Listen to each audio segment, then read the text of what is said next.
Mouse IFN Alpha ELISA Kit from ELISA Genie. At ELISA Genie, we like to help researchers carry out cutting-edge research.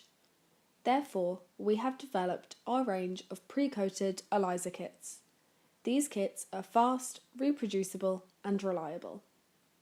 At ELISA Genie, we strive to give researchers all the data they need. Our kits come with key technical parameters including sensitivity, range, CV percentage and standard curve data. Our kits are easy to use. Start by preparing and equilibrating the reagents, followed by washing the plate.